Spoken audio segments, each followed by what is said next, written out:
Here Reich's summary of the facts. Mankind is biologically sick. Politics is the irrational social expression of this sickness. Whatever takes place in social life is actively or passively, voluntarily or involuntarily, determined by the structure of masses of people. This character structure is formed by socio-economic processes, and it anchors and perpetuates these processes. Man's biopathic character structure is, as it were, the fossilization of the authoritarian process of history. It is the biophysical reproduction of mass suppression. The human structure is animated by the contradiction between an intense longing for and fear of freedom. The fear of freedom of masses of people is expressed in the biophysical rigidity of the organism, in the inflexibility of the character. Every form of social leadership is merely the social expression of the one or the other side of this structure of masses of people. It is not a question of the Versailles Peace Treaty, the oil wells of Baku, or 200 to 300 years of capitalism, but a question of 4,000 to 6,000 years of authoritarian mechanistic civilization which has ruined man's biological functioning.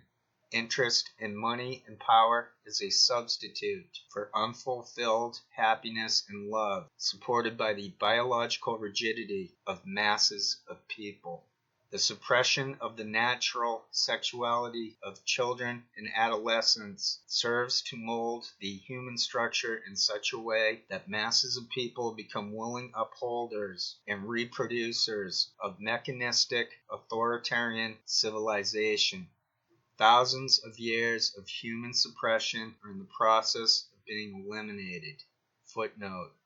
I must interject at this point. One of my professors at the time was very impressed with this work. The grading is much different in Europe. This one scored me the grade right below perfection. Anyway, this guy said that Reich was a genius, that he had this other stuff that was way out there and not considered by academics as fruitful. It's like when Donkey Till was referring to Freud and Marx getting too much of a bad rap for things they had nothing to do with nobody. Reich's analysis fits right in with what the other thinkers also observed. The world is not groovy, man, and that sucks. It's not copacetic. It doesn't escape my sense of irony that Reich spoke of an orgone power. That is something some crazy chemtrail people have pushed. I looked into chemtrails a long time ago. Folks know that if they are aware of my early blogging shtick years. It's like with McCain and Stranahan talking a lot of trash about critical theory. That's another mind-blowing coincidence. Though those kind of things are ultimately insignificant, I must say, in an Ed Grimley sort of way.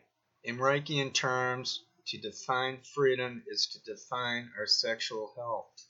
If people do not partake in healthy, organic ways, freedom will become a hollow myth utilized to perpetuate authoritarian leadership. The fear of natural sexuality found in the irrational character type has led to a general disintegration of positive societal ties. The one-dimensionality of modern times has left people rigid, complacent, and pitifully malleable by outside negative forces. Reich felt that a solution can only be attained once historic biological repression has been reversed. That is, only when the people's orgastic longings are put back on the organic plane will humankind begin to heal. I made a digression. This is probably coming off as intellectual soft porn by Donkey Till, but I digress and I've rudely interrupted this instant classic.